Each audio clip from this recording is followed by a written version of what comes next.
What's up, guys? So today I wanted to go over a topic with you guys. It's been something that I have kind of been wanting to cover on my channel for quite a while. I've touched here and there on different aspects of it, but I haven't actually sat down and done a full video on it. So I've been excited now having our own apartment to be able to do more of these sit down videos where I can really talk to you guys about my opinions and my experience and my thoughts. So I'm really excited to be able to share this with everyone. So if you guys follow me on Instagram, I have mentioned this topic recently in a post on there, kind of just express some of my opinions on it, and now I finally get to sit down and actually share the thoughts with all of you. So today I want to cover what you should know before competing in an NPC or any type of bodybuilding organization show. And before I even jump into that, I definitely want to just kind of cover some different thoughts that I've had. And I know I actually quoted this on the post on my Instagram that I might bite my lip, or this might bite me in the butt with sharing these opinions with you guys, because they are very biased opinions, but freedom of speech, we can kind of state our own feelings, and I don't think that I'm the only one out there that feels this way, so I don't mind sharing my thoughts on the matter. So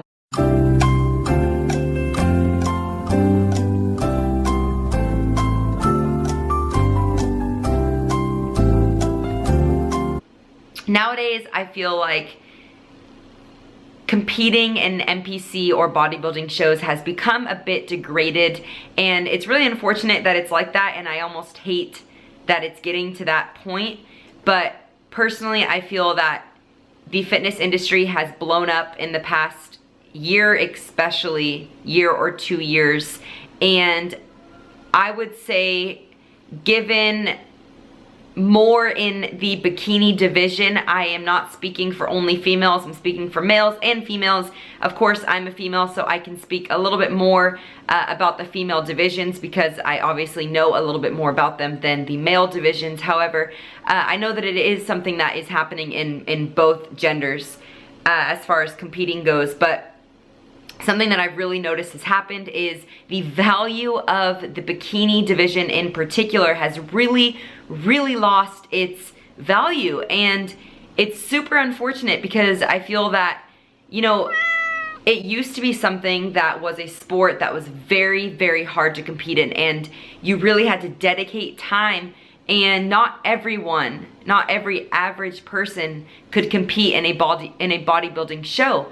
Now, however, I feel like, especially in the bikini division, because the requirements are a lot less than in the figure or in, of course, the bodybuilding division, that a lot of females in particular have done this thing where they train for about 2 months, and I've seen it firsthand, so I'm not just making up these numbers. I know people in my life that have done this, so I'm actually, you know, taking this knowledge and these words from actual experience or observations, and they've trained for about 2 months, and then they think that they are ready to train for or prep for a bikini show. And this blows my mind. I don't understand how the value of the sport has gone so far down that people think that it is okay to literally not just, you know, prep, but actually enter a gym for the first time, train for about 2 months, and then think that they are at a point in their training or in their fitness journey that they can compete in a bodybuilding show. I personally think it completely disrespects the sport and is very disrespectful to those who have trained years and years and who have made competing in the bodybuilding industry a career. I think it's very disrespectful to those people and also to the sport in general. And that is why I have resigned competing in the bikini division, because not just for this reason, but this is a main one, that I think that it has lost a lot of value. And I think that there is so many aspects in competing nowadays that it is not just who has the best physique. It also comes down to a lot of politics, a lot of big names. They're most likely going to win over small name people, it really, you guys, is very ugly behind the scenes of competing, and that's just the honest truth. So that is kind of my opening thoughts on just the sport in general. I think that the bikini division has really lost a lot of value, and it sucks to say that. You know, of course, bikini is the only division I have competed in thus far, so that's really the only one that I can speak for. If you guys know or have any thoughts and feelings on different divisions in the industry, please leave them in the comment section below. I'd love to hear your guys' thoughts as well. But I do want to jump into what you guys should know before actually competing. So if you guys are at a point where, you know, pause really fast, one disclaimer, I do want it because I know I'm going to get people that say this. You guys, I do believe that everybody has to start somewhere, and I'm not trying to, you know, degrade the people that are going to come back and say, well, you know, somebody who trains for 2 months, they have to start somewhere. If they want to compete in a show, they have to start somewhere. I completely agree with you, and I'm not saying that it's wrong to train for 2 months and to compete in a bodybuilding show. I'm not saying it's wrong, and I know that people are going to continue to do it.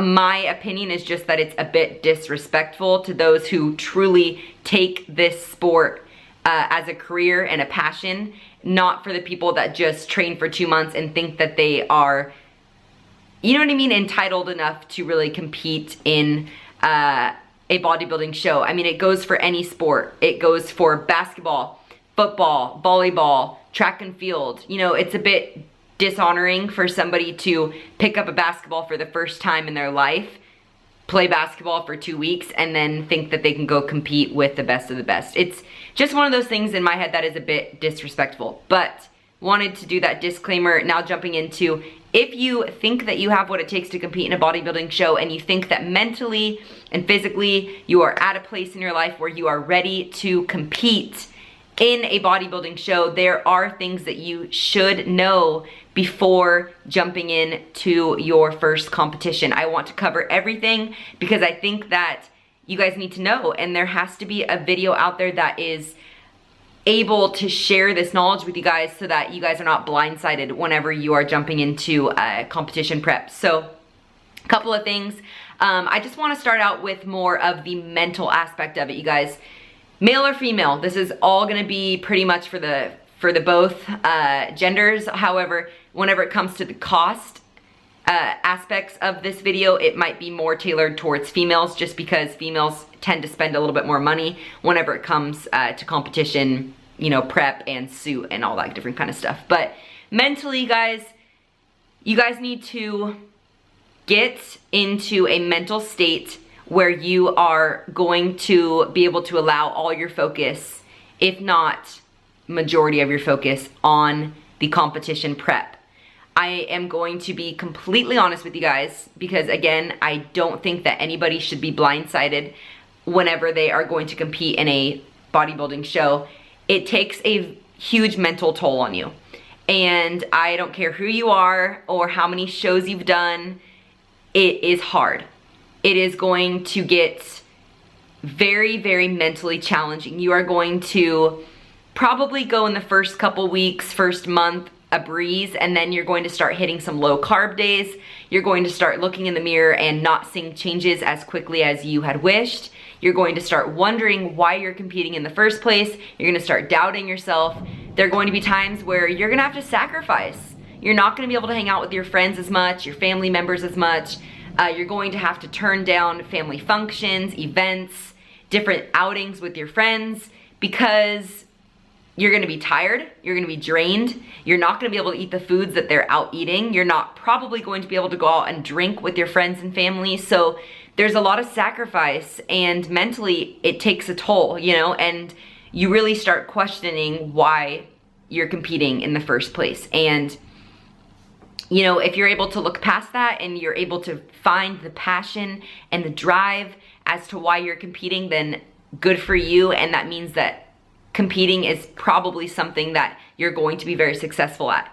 If you're somebody who you cannot look past those sacrifices, then bodybuilding is probably not your sport, plain and simple. So it is going to take a mental toll, you guys, and it is not going to be easy. So that is as blunt as I'm going to be with it, because it is not an easy sport to compete in. If you are going to, you know, play at a very competitive level and eventually, you know, trying to reach your pro card level, it is going to take a lot of sacrifice, a lot of mental toll.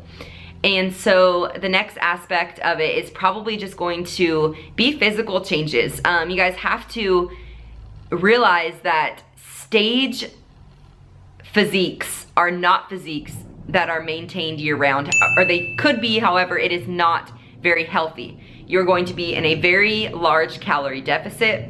You're probably going to be doing more cardio than your body is used to. You're probably going to lose some muscle mass along the way just due to a lack of calories and increase in cardio. So maintaining the physique that you guys see on stage and that you have during prep is not going to be obtainable. And this is something that people really struggle with because they love their physique, they're looking good in prep and on show, they love that body that they have at the time, and then boom, show is over. Post-show, people start going through depression because their body isn't looking as lean as it was, and things start to kind of take a toll post-show. So if you know going into your show that there's going to be some setbacks after your show, you're probably going to have a better post-show, you know, reverse diet. And that's something that you need to know going into it, because again, maintaining a lean physique that is stage ready is not okay to have year round. And you need to accept that. Your body is going to change after the show. You are immediately going to have to start increasing calories according to what your plan is with your coach or your own plan. You definitely are going to need to get out of that calorie deficit fairly quickly and allow your body to get back to a calorie intake where it is leaving your body at a hormone balance and, you know, regulating everything in your body as well. So physical changes, you guys, are going to change. You're not going to be that lean, and it can lead to depression, it can lead to anxiety. So definitely be aware that there is a lot of setbacks after a show as well. So that's another aspect that I really wanted to cover with you guys. I know I struggled with it a lot. I really felt like I had a lot of anxiety and depression after my show because I didn't look as good as I did during my show, and it takes a toll. So that would be another aspect. Another one that I wanted to cover was financial and just kind of cost that go into a show. You guys, it is not cheap to compete. So again, for males, it's a little bit different. If you are a male watching this video and you want to give your opinions on cost for shows, please leave it in the comment section below. I'd really appreciate it. For females, from experience, I'm just going to lay this out. You are going to have the cost of a coach if you desire. Coaches are not necessary, but they are very helpful in obviously having that rock to kind of fall back on and to take some stress out of your own life, having them to kind of rely on with your macro changes, training changes, show day, all that different kind of stuff. So cost of a coach is not cheap. So that is one of your costs. Another one would be the cost of your suits. Ladies, suits are not cheap. You can buy them used. I'm not really sure the cost of buying them used, but buying them new is not cheap at all. So that's another cost. Then you have your jewelry, which is another aspect on stage that is very important. You have your heels. Those are not cheap either.